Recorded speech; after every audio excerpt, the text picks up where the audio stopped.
Let's get started. So, I'm going to introduce you. Okay, okay. Although some of you probably remember Julia. So, Julia's been here before. She did a previous talk on burnout for Sidebar that really deeply resonated with our community. So, we had to have her back. So Julia is an entrepreneur, and she is someone that really truly practices what she preaches. She's the host of the Femme and the Furious podcast, where she explores the intersection of feminism and pop culture through TV, books, blockbuster franchises. I'm sure she's going to talk about that today. She's got tons of experience at renowned wellness resorts like Miraval, Omega Institute, Canyon Ranch, and Julia brings a unique blend of leadership development, metaphysical insight, and creative embodiment to her work. She partners with executives and leaders to help them step into their most aligned and authentic leadership style. So join me today in welcoming Julia. Thank you so much. I'm so happy to be here. I love Sidebar. Thank you guys for having me back. Jess, you can go ahead and hit the next one. If you still want to pop your stuff into the chat, that's totally fine. I like an active chat, but that's the Gemini in me. So, um, I wanted to start with that question because I think a lot of times we end up pushing away what it is that we used to dream about or envision. And there's usually some sort of discrepancy between our inner child and what our inner child envisioned us doing and how our life actually looks now that we have reached adulthood. And in many ways, we know that this is a gift. Okay. 5-year-old me thought that I would be married with 3 kids by the time I was 23. And I thought I would be a vet and an actress. Like, truly, I thought that, like, during the day, I would be a vet and I would be saving the lives of animals. And at night, I would be this, like, amazing, successful actress. Because when you're young, everything is possible. And all of the different things that you dream about feel tangible. Meanwhile, at 23, I was going through my first major breakup. And I currently have 2 cats, and I have to literally almost sedate myself to take them to the vet. I cry pretty much anytime I'm bringing them to the vet. So it wouldn't have worked for me to do that. But you can see how the dream and, where we end up don't necessarily make a lot of sense. But if you break down those careers that we dream about very simplistically when we're kids, and you take them and put them in their skeleton form and get the qualities out of them, you can start to derive something that might be a good fit or better suited for you today. So, for example, I wanted to be a vet and I wanted to be an actress, right? So, what I can derive from that is I had something in me that wanted to express empathy and compassion for other beings, other souls. And I wanted to entertain people. And if you want, go back to everything that you just put in the chat and you can start to break yours down and tell me, like, what did you get from yours? If we had fiction author, figure skater, entrepreneur, where are you now and how do those qualities actually play into where you are now? Because all of that is written in your chart, and all of that is what we're going to be dissecting today, because it's probably something in you that's either being repressed or unexpressed that wants to come out, and you might just not see how it correlates because, like me, you might be like, I cry when I have to bring my pets to the vet, so how could I possibly do that thing? Well, that thing's not necessarily the dream, but it is the pathway to the dream. So mine makes sense. I academically studied theater, so I didn't go the vet route, but I did go the actress route, or at least I paved my path to be able to go in that way. So this wasn't just a dream. This was my actual life. My life was built around performing. I knew how to command a stage. I knew how to tell a story. I still do know how to do these things. Hopefully, that's how you guys feel when you watch this today. I knew how to make people feel something. And performance wasn't just a hobby for me, it was a calling, a deeper calling.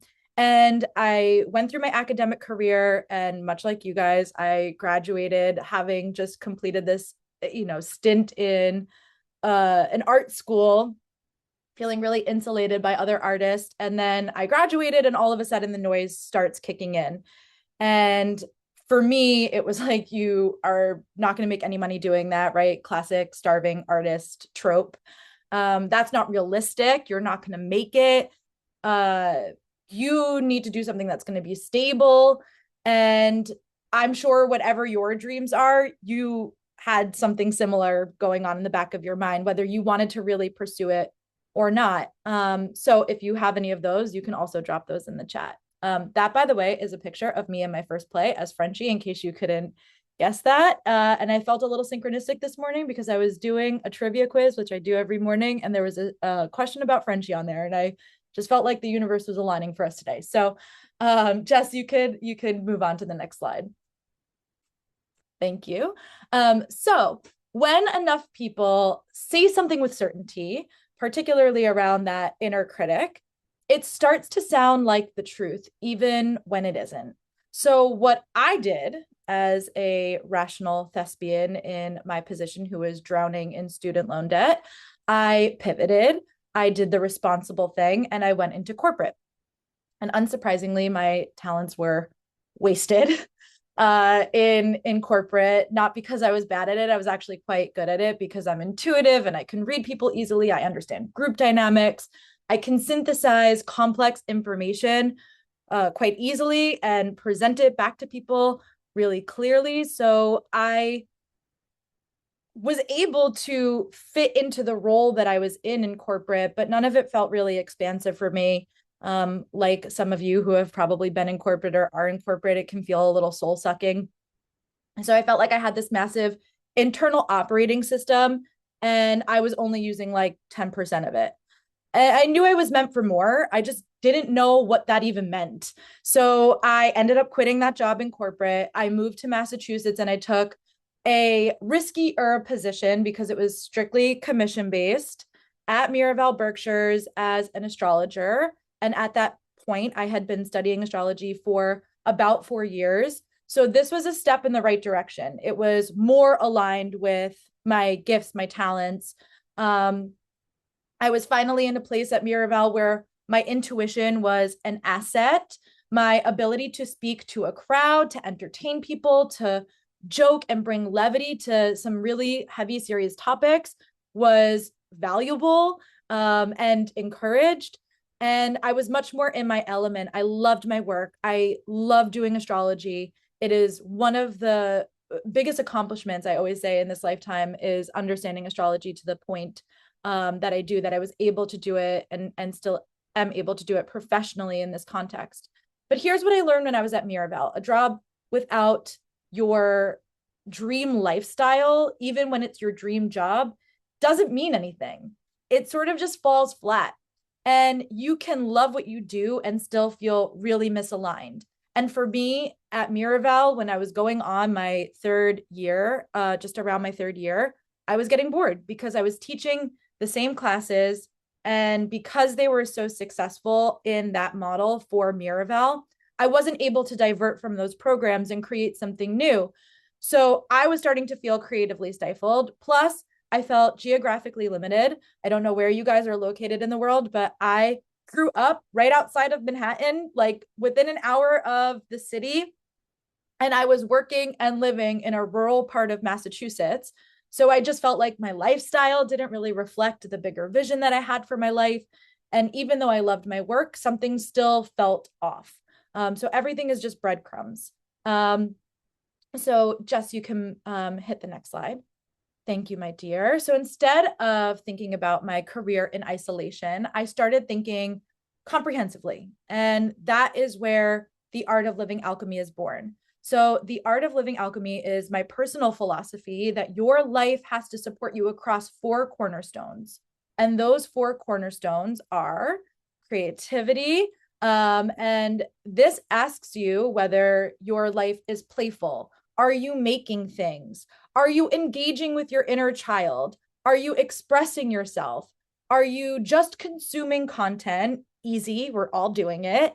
And as you're just digesting this content, are you calling that your inspiration without ever taking action? So that's creativity.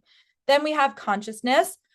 And that asks you whether your lifestyle aligns with your values. Are you living intentionally, or are you performing a version of yourself that looks impressive but feels hollow? Then we have connection, which is number 3. And connection asks you whether or not you feel tethered to yourself, whether you feel tethered to your community at large, or whether you feel that you are part of something that is bigger than you, a sense of belonging. Or are you isolated in your achievement? So that's important to consider with that. And then number 4 is culture. And culture asks whether or not the place that you live and work actually supports the other 3 pillars for you. So your answers are supposed to vary. They're going to be different. Everyone should have different qualifications for their different pillars. But the environment matters more than we would maybe care to admit. And your experience with culture goes just beyond like geographical. I would say it also is your experience with the other pillars and how those pillars are engaging in your life for you to have some sort of impact on the culture that you're in. So it's a two-way street for all of these, but a two-way street with culture. Am I being impacted by my culture, and am I impacting culture at large? So those are the 4. And you don't have to answer all of those questions today, but there's something that I think you should keep in mind, because they'll give you a lot of insight as to what feels off in your life. So Jess, you can go to the next slide. Thank you, my dear. So when I evaluated my life honestly through those 4 lenses, I realized that I was missing the mark on almost or all of them. I went and examined my astrology chart. So if you've never seen an astrology chart before, that's what it looks like. It looks quite complex if you've never seen it before, but it's complex because it's giving you a lot of information. So before I dive into that, let's talk about what astrology is, or rather what it's not. Astrology is not a belief system. A lot of people think that it is, but it's not. A lot of people will tell me they don't believe in it. And to me, I am always like, you don't have to. You can literally see it up in the sky. It's there. Whether you believe in the energetics or not doesn't particularly matter, because it's not a belief system. It's a tool. It's a framework. It is symbolic language that describes patterns, cycles, tendencies, and timing.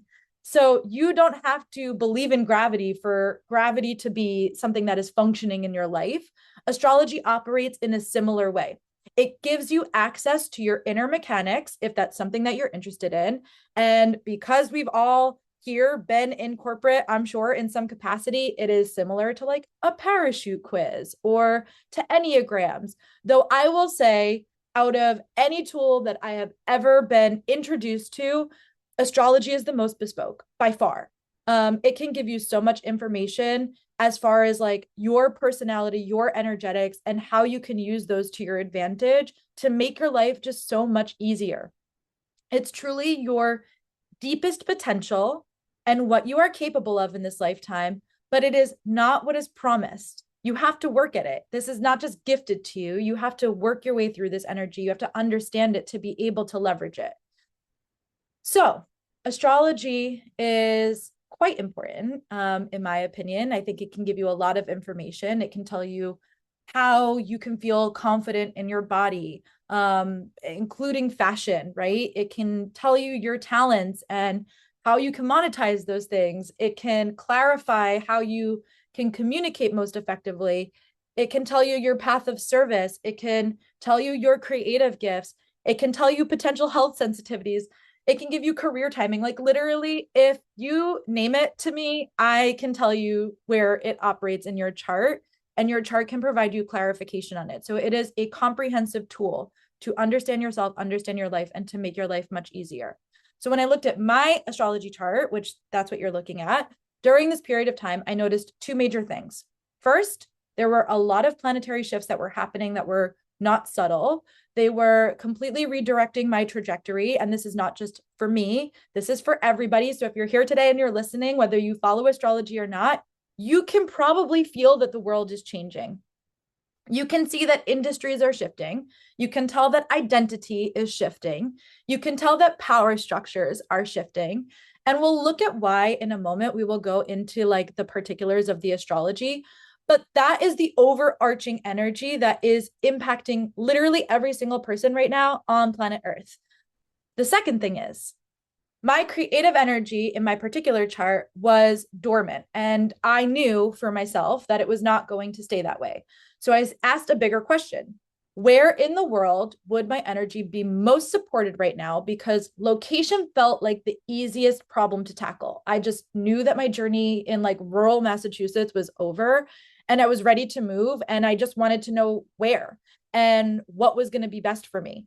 So I know that a lot of people like look into this kind of stuff, but astrology can do that for you too. When I say it's like a comprehensive tool, I really do mean it.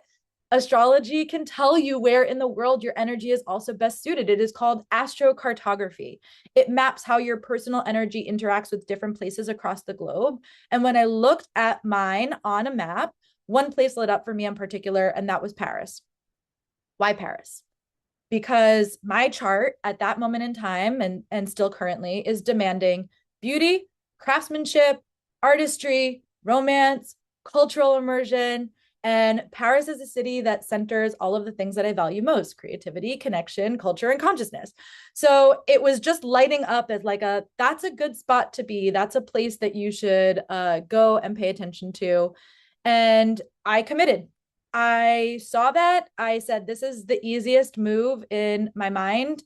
And started to make the changes that I needed to make. So I donated all of my belongings. I sold my car. I moved out of my apartment in Massachusetts, and back with my family in New York. And I started researching visas. I did not have all the answers. I just knew that moving was going to be the first step in a long set of steps to getting my life to where it really felt like that art of living alchemy, that place of really deep sense of fulfillment across the four pillars. And here's what happened after I started following the guidance of my chart. 1 month after moving out of my apartment, a podcast idea that had been circling around my mind, as Jess can testify, for years finally solidified. And for years, I had wanted to do a pop culture podcast. And every single time that this idea would pop up in my mind, I would shut it down because I told myself that my niche was astrology and mindfulness. And I told myself that to go off and do something pop cultural was not feasible because my niche was over here and pop culture exists over here. And I would joke that I would come back next lifetime and have a pop culture podcast. So Jess, you can hit the slide. So I was rejecting my deeper desire to create a pop culture podcast with all of my creative potential kind of swirling down the drain, trying to make this idea work, or really just trying to repress the fact that I had the idea in the first place in hopes of someday, when someday isn't a day in the week. So the second that I created space, that I let go of my life as it was and I started to make changes, the podcast flew out of me. The idea solidified so fast. It came together so quickly. A month and a half later, after I moved out of my apartment, after I had that idea, I looked at the alignment of my chart and I launched Femme and Furious, which is the podcast. The podcast encapsulates every single one of my gifts and all four of the pillars. It is analytical, it's theatrical, it's intuitive, it is cultural commentary, it's a little bit fun, a lot of bit sassy, and it is rooted in something that is really purposeful to me. It is examining pop culture, movies, television, literature that are often diminished for being feminine, or it reframes canonically masculine stories through a feminist lens. So it checks all four cornerstones, which I won't dive too deep into, but that was my intention when I was creating this podcast. And it was designed with every single one of those in mind, plus the energy of my chart and what would make the most sense with my chart at that moment. Now, the podcast was born under intense astrology. It was born under bold storytelling, narrative disruption, challenging hypermasculine frameworks. So you can look at the chart of projects that you're working on, projects that you're designing, and you can find the best timing for their existence in the world.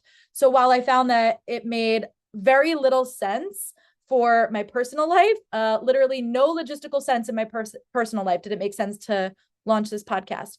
But the astrology really supported the essence of the podcast. And that's why I launched it when I did, because I had just moved out of my apartment.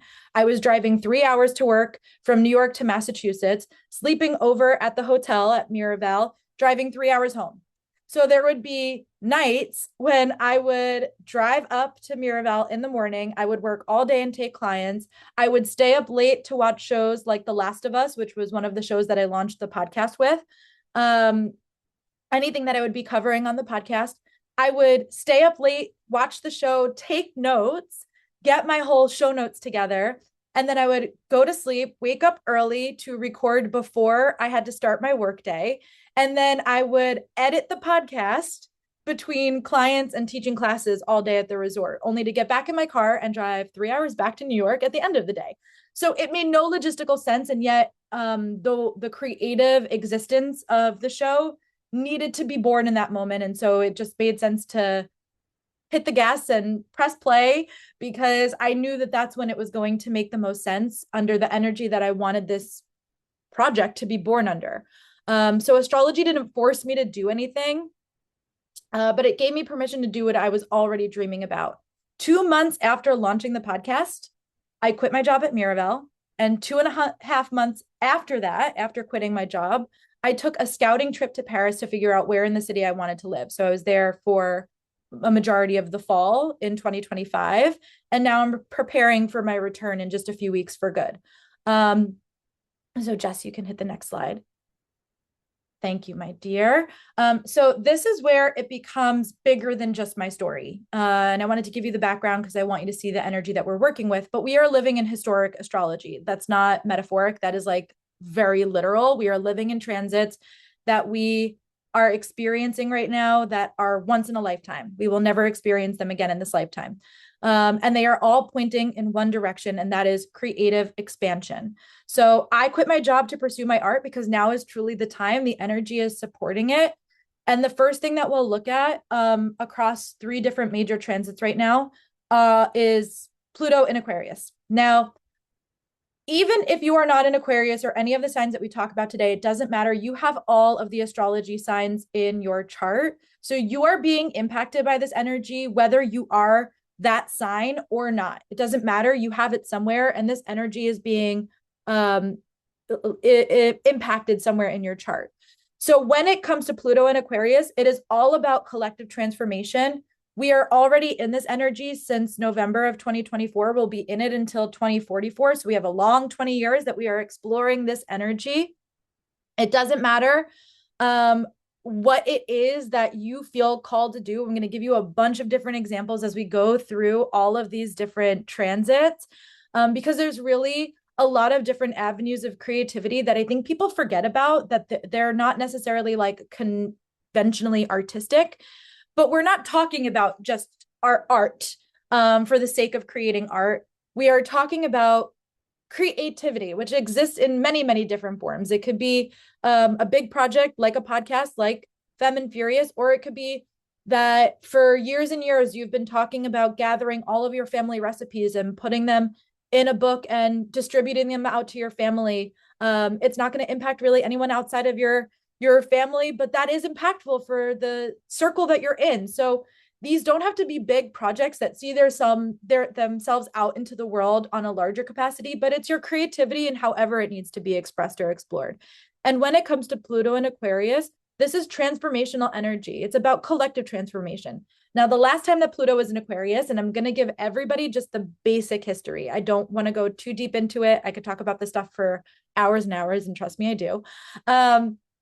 But the last time that we experienced this was the American Revolution. So just giving you a sense of the energy, okay? The American Revolution, French Revolution, Haitian Revolution, and for all of my tech geeks out there, it was the Industrial Revolution, or at least the beginning of it.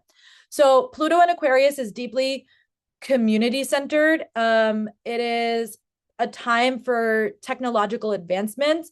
And some of the things that you may want to go on to create under this energy, it's really good for creating community programs or opening a community space. If you've been like, oh my gosh, I'm one of those girls that always dreams about opening like half a bookstore, half a coffee shop, great. open it. It's a great time to invest in community spaces, community murals out in your town, wherever you live, tech-driven art, digital graphic novels, animation, things like that. Um, it can be AI-driven apps, software, programs, anything under AI is in this area. So if you are an AI junkie here at Sidebar, this is really good energy to support whatever you want to create in the space of AI. It is anything VR related. Sci-fi projects are going to be really popular. We're going to see an uptick in sci-fi projects over the next 20 years or so. What used to be, right, like sort of a weird genre that people don't really like to engage with is going to really start to be pretty mainstream. Mutual aid platforms, documentaries, particularly documentaries around social change, anything futuristic, especially fashion. So if any of those call to you, start creating it. Okay. The next one, my dear Jess, you can go to the next slide. Thank you. Is Neptune in Aries. It is about bold narrative shifts. So we're in this energy already. We will be in it until 2038. The last time that this energy was present was during the Civil War. So again, just giving you a little bit of information about where it was the last time. And during that period of time, we saw sweeping re-examinations of war, heroism, and identity, especially in literature. Think about like Tolstoy's War and Peace, a book that is still very relevant and very popular today. Now, this is also a really good time if you want to create under this energy. It's good for slam poetry, street art, which you can see. This is one of my favorite pieces of street art in Paris, is the Charlie Chaplin piece, but Paris has a ton of street art, which is why one of the reasons why I love it so much. It's a great time for guerrilla performances, flash mobs, somatic healings, watercolor, one person show. So we're going to see an uptick in that. I don't know if anyone's paid attention to like Daniel Radcliffe recently, but he's doing a one-man show on Broadway right now. So we're going to see a lot more stuff like that. It's really good for transportation innovations, especially around maritime innovations. But the last time that we had this energy, there was the first cruise liner came out, which paved the way for Titanic and other cruise liners moving forward. But also it was the building of the transcontinental railroad. So we might see, advancements, particularly here in America, around train transportation. So if that's something you're interested in, you might want to start innovating and creating there. But we will also see a lot of film and podcasts, especially films and podcasting that are breaking down old narratives, especially films and podcasts that are breaking gender norms or hypermasculine narratives. So podcasts are going to continue to grow in popularity. If you've thought about starting one and you haven't because you think it's oversaturated, you are missing out. 1 in 3 people want to start a podcast, and only 87% of those people make it past the 3rd episode. And that's because they don't have the right support system. So that's what I can help you with, not just with the astrology of it, but like the actual semantics. My astrology is really supportive of this energy. As a Gemini, we roll over communications, we roll over technology like that. So that's why podcasting works for me. But as an astrology-based creative consultant, this is what I geek out over. I love helping people start this. My podcast is going on its 65th episode tomorrow. It's been less than a year since I've launched my podcast. So I've beat the statistic. So I can truly help you. And I am developing a new podcast right now. It's completely different than Femme and Furious. It will be a dramatized podcast. So if you're interested in doing something that is dramatized, you can do that too. Think outside of the box when it comes to this energy. But it's a really good time to start a podcast. If you think it's oversaturated, you are wrong, because it's only going to continue to grow. And that's where the statistics are putting it. So it's a really, really great time for that energy. If you've been interested and you've been thinking about it, now's the time. The energy supports it. All right. And then our last transit, Jess, my dear, thank you, is Uranus and Gemini. So the last time that we had this energy was during World War II, where we had major air innovation, specifically the creation of the jet engine. And language was another huge part of World War II, one of the most fascinating things, I think. So we had the Navajo code talkers, Coventry, we had the Mormon whistlers, and we had people broadcasting, literally broadcasting secret messages out to keep their families, their loved ones safe, or just to make sure that, they were able to have a form of communication during that period of time. So it was also a period of time during World War II where we saw a lot of art being protected, hidden away and protected and preserved. So this is really good energy for social media content creation. It's also a really good time to create new forms of social media. So if that's ever like bounced around your mind, this is a really good time to create it. It's a great time for art preservation or art restoration. So again, it doesn't have to be that you are pulled to creativity in a capacity where you're the one creating, but let's say you want to support other creatives. This is a really good energy for that. Um, Writing a book, okay, another really big one. Writing a book, 80% of Americans, and that's just Americans, that number, 80%.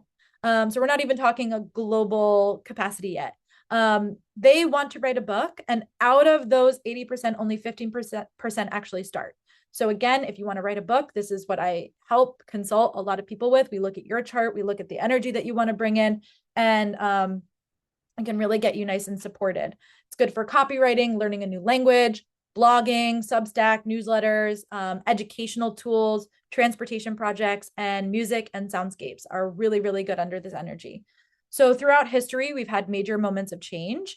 And in those moments of change, like we've just talked about, is when we produce massive waves of art. This is when society is shifting, when old structures are cracking and new ones are emerging.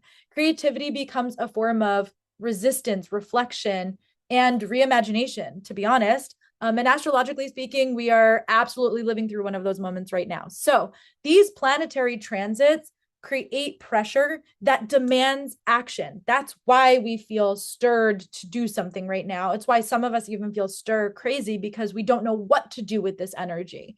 The current astrology is asking us to rethink who we are and how we participate in the world. This is not for just me. This is not for just you. This is everybody across the globe is being asked this question internally, somewhere inside.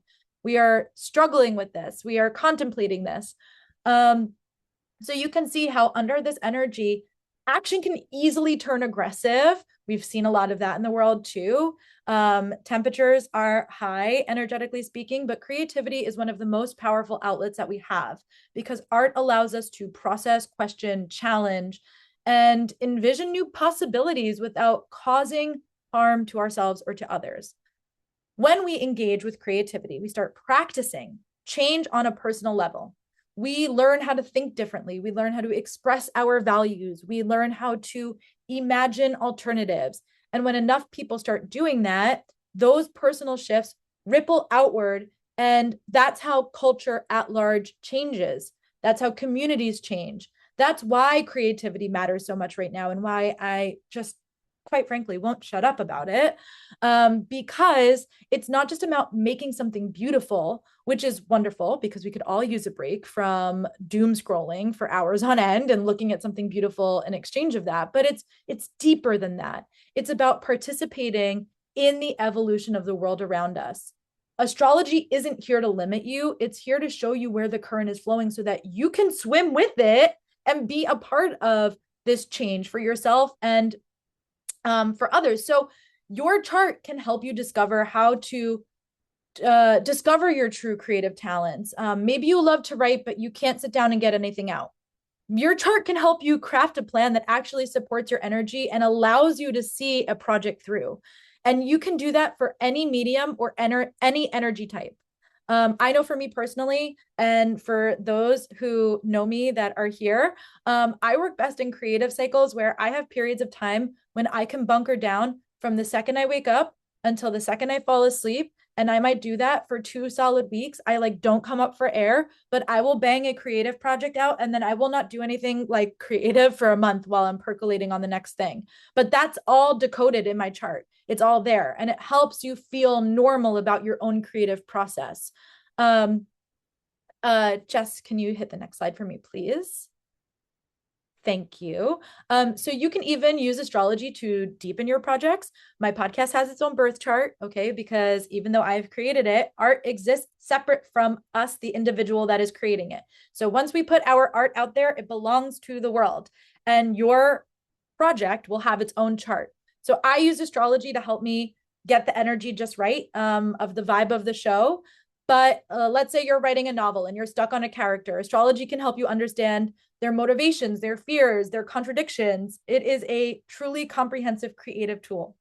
So I put Harry Potter's chart up there because guess what? You can see it. You can see his chart. You can see any fictional character. If we've got their birthday, we can see their chart. So you can use it to really enhance your experience when you're building out a world or you're building out a project.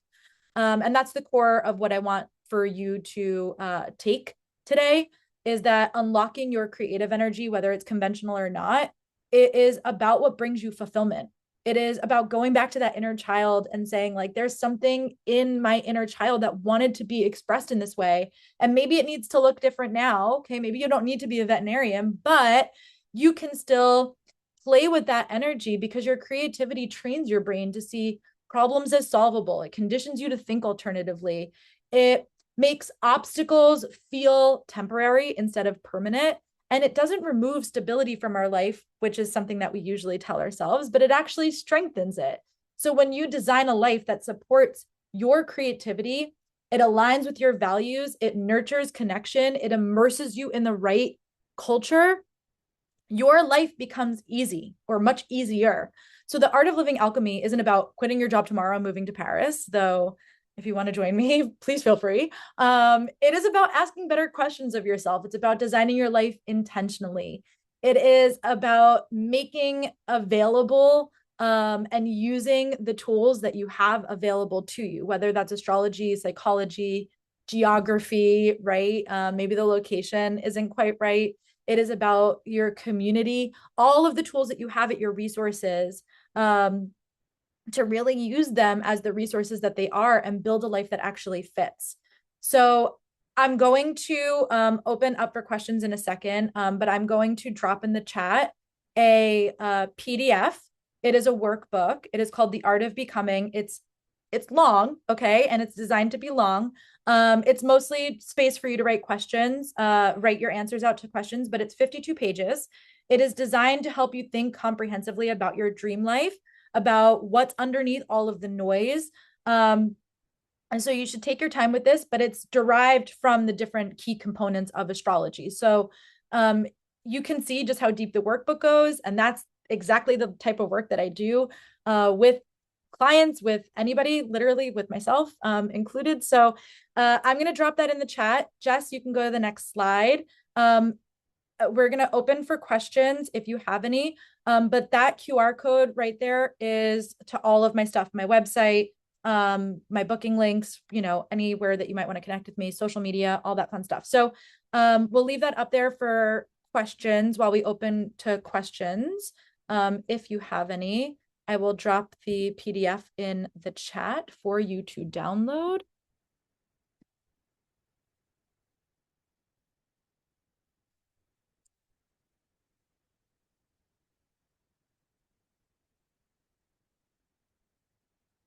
Let me know if that works. We are in a Mercury retrograde right now, so tech is a little wonky.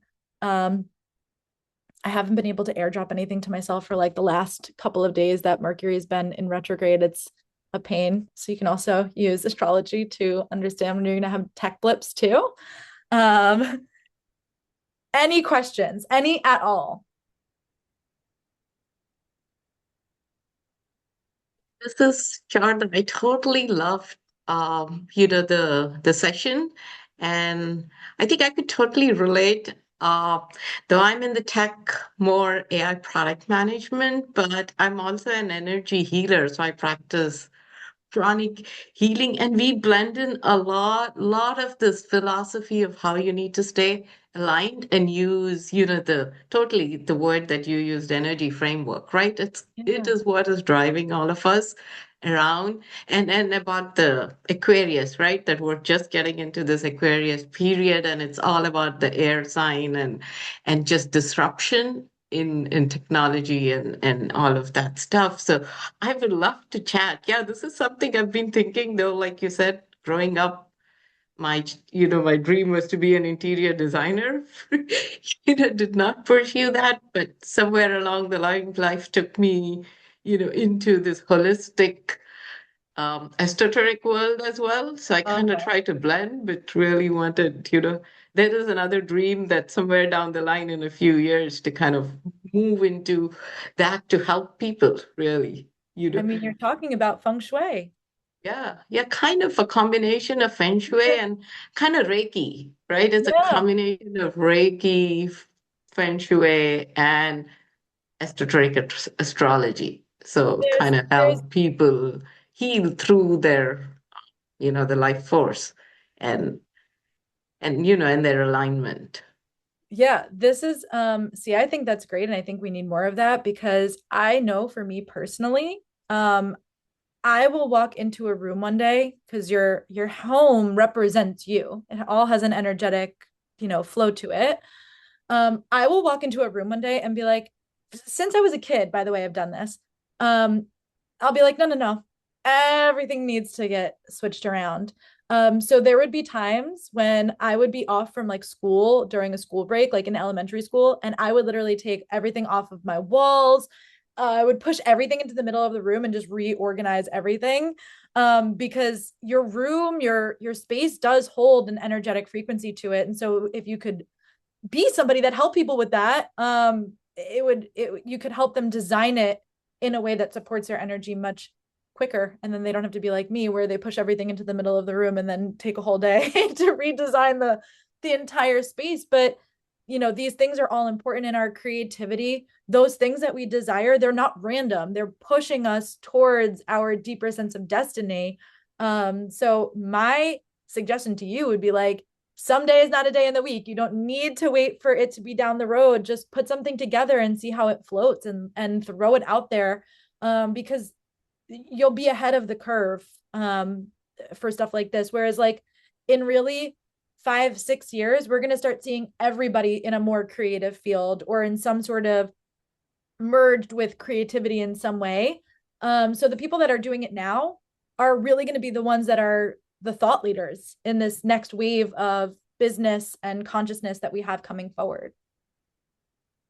Thank you so much. Yeah, I can totally relate. This is such a weird thing. When I was growing up too, when people, at home, if people went out, that's what I would do. I would take out everything and I was just happy cleaning up the space.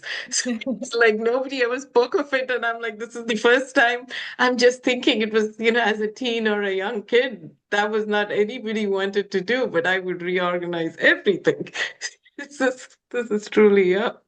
Part of your Funny, path but to that's so purpose. true. And I think with the forces, that's what the most intuitive people and probably, you are very aligned to your frequency and Amy, maybe to an extent, kind of clairvoyant in terms of seeing, right, uh, the energy around you. So yeah, I think what the energy is pushing us towards is, true alignment towards what we truly are, as opposed to, wherever there's misalignment, there's a lot of change going on since 2025, 26. Yep. Yeah, Yeah.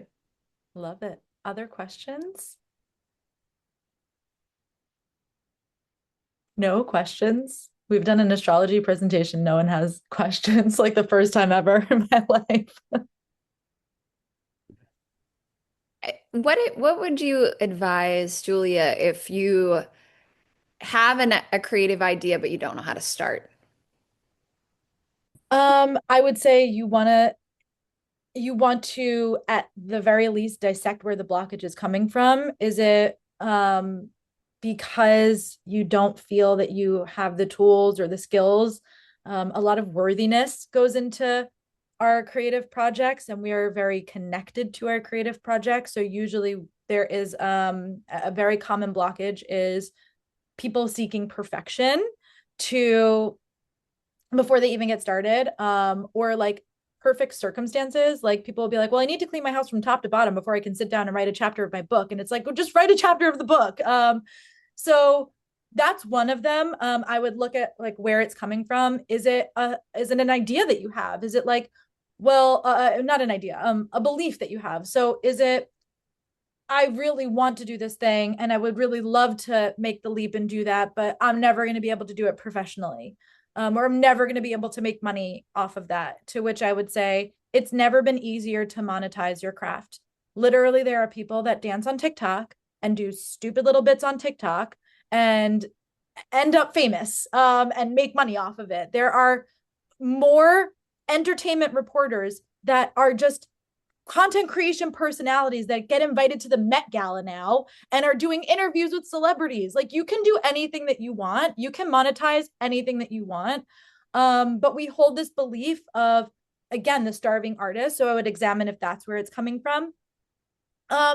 Or is it just that the thought is underdeveloped and you don't really know how to utilize your skills to get to where you want the project to be? I would say then that's like a really great place to be creatively, because that's something where if you can just start to give it some structure, whether you're using astrology or not, I would just say like, what container does it feel like it needs to take? And then just go beat by beat. You don't need to create something tomorrow. But for me, I knew that it was a podcast. We circled the drain about what kind of podcast it was going to be and how it was going to come to fruition and what I wanted to talk about. And paired with that, I knew I wanted it to be women centered. So it took off many different ideas before it finally just clicked and solidified. And the more that you spend time working with it and realizing that this project is an entity, if that's the thing, like you have an idea that's noodling around, but you just don't know how to press go on it, I would just say keep noodling with it. It's a relationship that you're building with your creative project that you have to figure out what it's trying to do in the world, where it wants to go in the world. There's a really good book by Elizabeth Gilbert who wrote Eat, Pray, Love, and it's called Big Magic. And one of the things that she talks about in that book is that creativity and ideas that we get do not belong to us, which is why we will have a brilliant idea and then somebody else will create it because we didn't take action on it.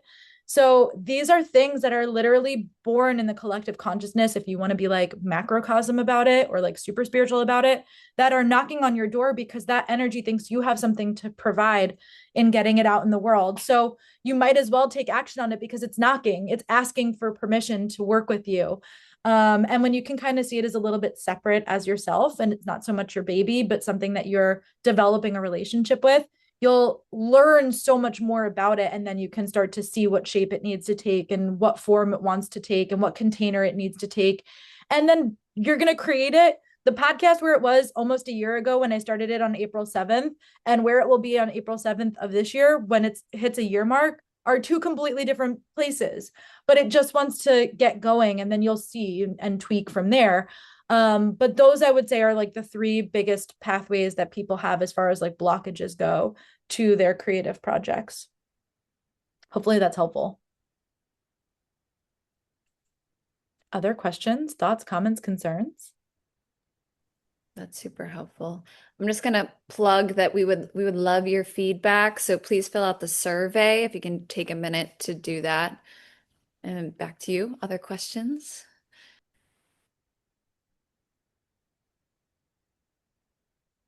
Any and all questions?